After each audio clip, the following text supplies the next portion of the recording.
नमो नमः सद्गुरुभ्यः सद्गुरुभ्यो नमो नमः। नमो नमः सद्गुरुभ्यः सद्गुरुभ्यो नमो नमः। ज्ञानवैराग्यसम्पूर्णान् हरिभक्तिपरायणान् पूर्वाचार्यानहं वन्दे सम्प्रदायप्रवर्तकान् भगवत्पादमाचार्यं श्रीमद्रामानुजं यतिं श्रीमदानन्दतीर्थं च श्रीरामानन्दयतिं हितं श्रीवल्लभं च निम्बार्कं कृष्णचैतन्यमेव च ज्ञानेश्वरं दत्तान्याञ्च पूर्वाचार्यान् स्मराम्यहम्।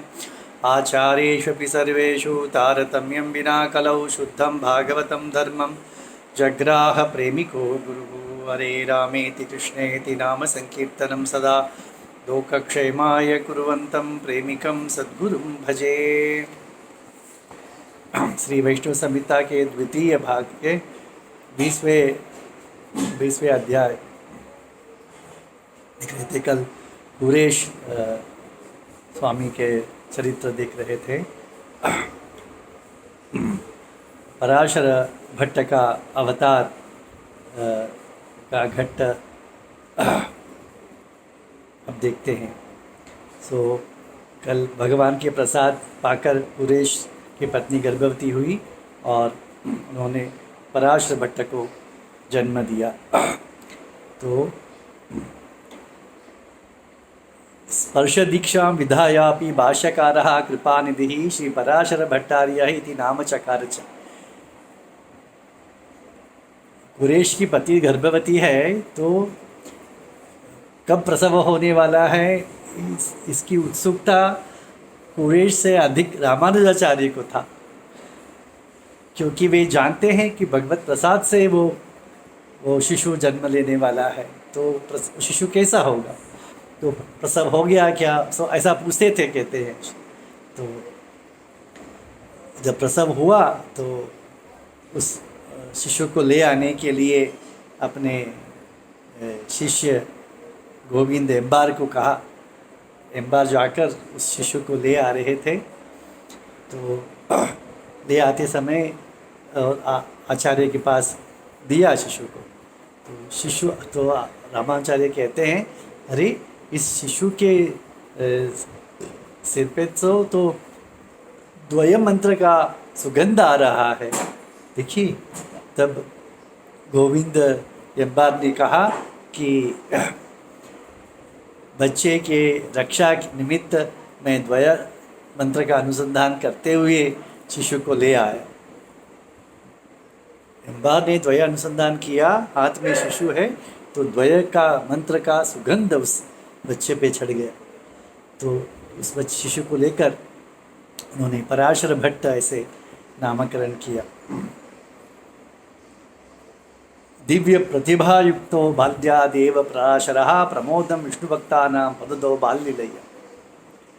आज भी भगवान के गर्भगृह में श्री रंगनाथ के दो बड़े स्तंभ हैं, बड़े मोटे ऐसे स्तंभ हैं। कहते हैं वो द्वय मंत्र का दो स्तंभ है, ऐसा दो वाक्य का दो मंत्र ऐसा कहते हैं। तो उस स्तंभ में एक कपड़ा बांधकर उसमें झुलाया जाता था पराशर भट्ट को, ऐसा कहते हैं। तो दिव्य प्रतिभा थी उनकी। रंगनाथंच पितरम मातरम रंगनायिका मत्वा तत्रैव शिक्रीड बालको रंग मंदिर में ही खेलता था। कहते हैं ना, वहाँ पर ही उसको झुलाया जाता था, वहाँ पर ही। बाल लीला करते थे। उसमें एक कथा कहा जाता है कि वे बाहर खेल रहे थे, तो वहाँ से एक बड़ा विद्वान दिग्विजय पंडित पालकी में बैठा हुआ और शिष्य वर्ग उसे कंधे पर ले आ रहे थे पालकी से। कहते थे, बड़े विद्वान है, सभी को परास्त करने वाला है, कोई यहाँ पर है तो बताओ। तो ये बाहर कहीं दूर खेल रहे थे। तो उन्होंने देखा, 5 वर्ष के थे, उस विद्वान को देखा। मैं प्रश्न पूछूं आपसे? तो विद्वान ने कहा, अरे 5 वर्ष का बालक, ठीक है पूछ लो। तो उन्होंने क्या किया, हाथ में मिट्टी ली और पूछा, इसमें कितनी मिट्टी है बताओ हे विद्वान। विद्वान बोला इसमें कितनी मिट्टी है, ये कैसे बताया जा सकता है। तो नहीं उत्तर दे पाया। तो उन्होंने विद्वान ने पूछा बालक से, तुम ही बता दो बेटा। तो उन्होंने कहा पराशर, मुट्ठी भर मिट्टी कहने को नहीं आता है आपको, और बड़े विद्वान हैं ऐसे उसकी परिहास कर दी, उसकी परास्त कर दी। तो बट विद्वान बहुत प्रसन्न हुआ और उस बालक को अपनी पालकी में बिठा लिया। बोला कि तुम्हारा घर कहाँ है। तो कुरेश के घर के सामने उस बालक को उतार कर वो विद्वान चला गया। ऐसे बाल लीला उनके अनेक है। तो रंगनाथ को ही माता पिता मानते थे। तो एक बार रंगनायकी और रंगनाथ का एकांत में पर्दा डाला हुआ था, शायद भोग लगाते होंगे, पर्दा डाला हुआ था। तो ये शिशु रेंगते रेंगते भीतर चला गया, या उसके गेंद खेल रहा था, गेंद भीतर चला गया, तो ये भी भीतर चला गया गेंद लेने के लिए। तो वहाँ के अर्चकों ने तो भगा दिया, यहाँ नहीं आना चाहिए, भाग जाओ। तो ये निकल आ गए। उसके पश्चात रंगनाथ ने उनको बुलाया और पूछा, तुम भीतर आते समय तुम्हारे क्या विचार था, और बाहर जाने को कहते समय तुम्हारा विचार में क्या बदला हुआ आया। तो पराशर भट्ट ने कहा, भीतर जब आया मैंने सोचा कि मेरे माता पिता ही भीतर है, माता पिता से क्या पर्दा, तो इसलिए मैं भीतर आ गया। अब बाहर जाने को जब कहा तब मैंने कहा कि भगवान महालक्ष्मी जी विराजमान है, तो मुझे तो बाहर जाना ही चाहिए, ऐसा भी बाहर आ गया। तब रंगनाथ ने कहा, ऐसा नहीं सोचना है, तुम्हें जो पूर्व की भांति तुम्हें सोचना है, हमें माता पिता ही तुम्हें मानना है, ऐसा एक कथा कहा जाता है। तो इस प्रकार एतस्मिन् अंतरे कच्चित् चोलराजः दुर्मतिः शैवस्तु वैष्णवद्वेषी चक्रे हिंसा महात्मनाम। ये कथा तो हमने पहले देखा था, मुझे लगा कि ये कथा नहीं आएगा, तो इसलिए मैंने वहाँ ही कह दिया। ये पुनः कथा हो चौदह राजा के, जिसके शिवाद परतरम नास्ति, ऐसा उसने कहा। और कुरेश और महापूर्ण सभा में गए, वो सब कथा यहाँ पर कहा गया है। मैं उसी पंक्तियाँ को पढ़ता हूँ। शिवाद परम नेति पत्रे विलिख्याग्रहपूर्वकं सम्मतिं वैष्णवानांच लेखयामास भूपतिः कुरेशस्तु महाधीरः सम्मतिं न लिलेख सः शिवाद परम द्रोणमस्ति इत्येव व्यक्तम लिलेवच। कि शंकर जी के ऊपर द्रोण पत्र रखा जाता है ना, या वो एक प्रकार का वो घास होता है, ध्रुवा घास होता है। तो उसके लिए उन्होंने कहा कि शिव सबसे ऊपर नहीं है, शिव के ऊपर भी वो घास रखा हुआ है, ऐसा उन्होंने लिख दिया था। कुरेशस्तु महाधीरः सम्मति में लिलेख सः शिवात् परम द्रोणमस्ति इत्येव व्यक्तं लिलेख्य च। बलादानीय कुरेशं महापूर्ण समन्वितं जहार कुपितो राजा महापूर्णस्य लोचनम् उत्कृत्य स्वयमेव अक्षि रखैः कुरादिपो महान् प्रहृष्टो दुःखितश्चापि प्रतस्ते रंगमंदिरम। इस प्रकार आंखें खोकर वे श्रीरंगम लौट गए। मध्य मार्गे महापूर्णो लेबे विष्णुपदं परम कुरेशः तस्य संस्कारं कारयामास दुःखितः। मार्ग में महापूर्ण ने अपना देह त्याग दिया। तब कुछ लोगों ने कहा कि इन्हें श्रीरंगम ले जाकर ही संस्कार करना चाहिए। तो श्रीरंगम क्षेत्र महाक्षेत्र है। तो कुरेश जी ने कहा, ऐसा कोई वैष्णव जहाँ भी अपना देह छोड़ता है वह परम पद ही प्राप्त करता है, इसमें कोई शंका नहीं है। इस श्रीरंगम में जहाँ देह छोड़ने से ही परम पद, ऐसा वैष्णव के लिए कोई मर्यादा नहीं है, ऐसा उन्होंने कहा और वहाँ ही संस्कार कर दिया। रामानुजे दुखिते तु प्राप्ति अनंतवनम यतौ आक्रांते शाम्भवैः सर्वैः श्रीरंगे वैष्णवस्थले कुरेशः स्वकुटुम्बेन सह प्राप वनाचलम विष्णुं सुंदरराजेन्द्रं शिशेवे स दिने दिने। तो कहा ना, रामानुजाचार्य मेलकोटे चले गए थे और यहाँ पर शैव का आक्रमण हो गया था, शैव राजाओं का श्रीरंगम में।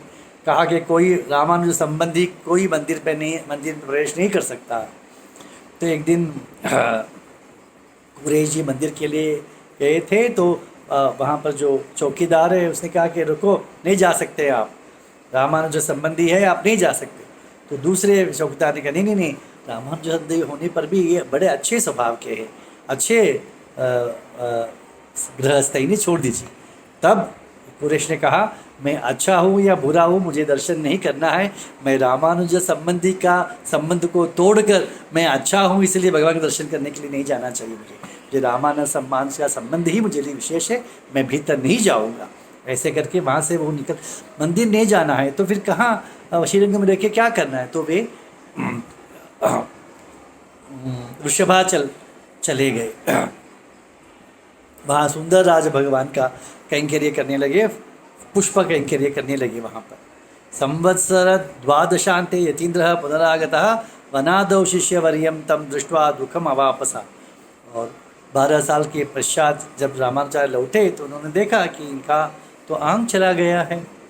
बहुत दुखी हुए। आज्ञया यतिराजस्य तुष्ट्वा सुंदरम आदरात् तत्प्रसादेन संप्राप कुरेश लोचनम।